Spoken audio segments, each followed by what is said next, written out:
morning. Here is your Stylo News intelligence update for the space domain. This morning, we're focusing on two really pivotal weeks from January 30th through February 14th that have, frankly, reshaped the entire race back to the moon. And this program is brought to you by ProWave AI, the developers of Stylo IntelOps and Stylo News.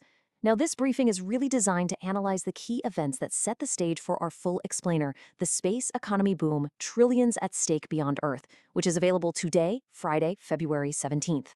So, where do we begin? With Artemis and a mission delayed. We're talking about the significant setbacks for NASA's flagship lunar program, what was slated to be the first crewed flight to the moon in over 50 years. Well, it's run into some critical problems. Here's how it all played out. In late January, things looked good. The mission was ready, and NASA was just waiting on a final fueling test for an early February launch. But then, on January 31st, an extreme cold snap hit Kennedy Space Center, forcing a weather delay. The new target, no earlier than February 8th. Okay, but then, on February 4th, a technical fault. A hydrogen fuel leak was detected during the pre-launch test, and that was it. The mission got postponed all the way to March. So, in the span of just 1 week, the timeline slipped from days to weeks to another month entirely. And this really highlights the contrast, doesn't it? On one side, you've got this incredible, historic goal: send 4 astronauts on a 10-day trip around the moon, a crucial test of the SLS rocket and Orion capsule with people on board. On the other side, the current reality: grounded. The launch is now tentatively set for March, but only after they can get out on the pad and fix that hydrogen leak. So that brings up a really important question. With the government's flagship mission stuck on the ground, where is the momentum?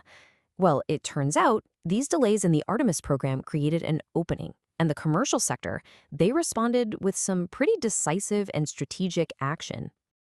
And that brings us to the commercial pivot. While NASA was busy tackling its technical challenges, private industry began a really significant realignment of its long-term goals, all pointing toward the moon.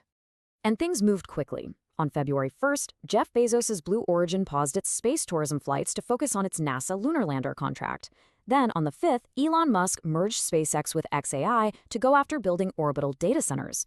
Right around then, a U.S. House bill passed that allows NASA to buy deep space transport from private companies. And then the bombshell on February 8th, SpaceX officially shifted its primary focus from Mars to the moon. These moves signal a really fundamental change in the commercial space landscape.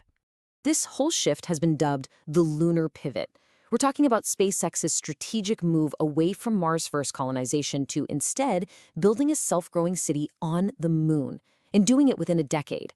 Mars is still the long-term dream, but it's now been deferred about 5 to 7 years. It's a huge reversal, especially since Elon Musk once famously called a return to the moon a distraction. So why the change? Well, the rationale is purely logistical. When you look at the numbers, it makes a lot of sense.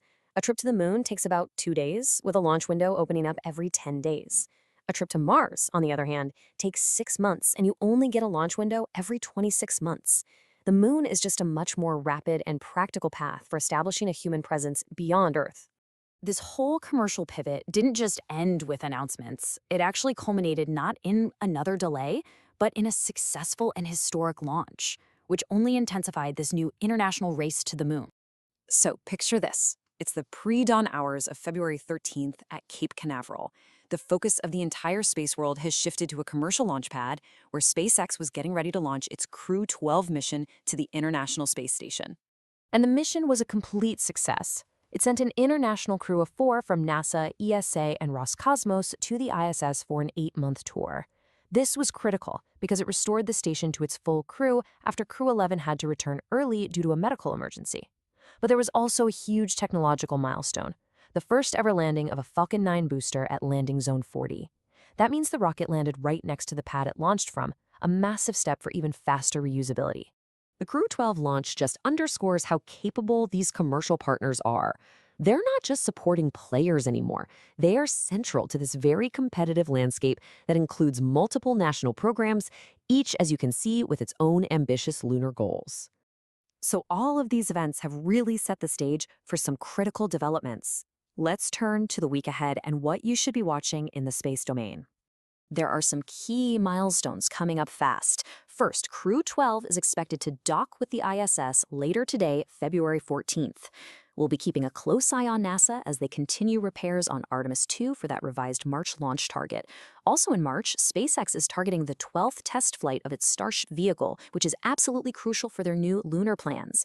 And later this year, look for Blue Origin to fly an uncrewed mission of its lunar lander.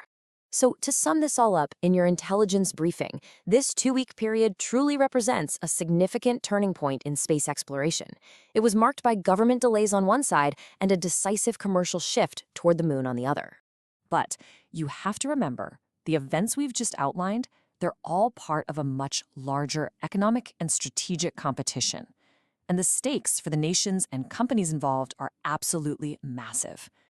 Our full analysis gives you that deeper context you need to really understand what's coming next. You can find our full explainer, The Space Economy Boom, Trillions at Stake Beyond Earth, available right now on your favorite channel or by following the link in this post. Thank you for joining us for this Stylo News Intelligence Update. We encourage you to subscribe and get AI-powered news on demand at stylonews.com.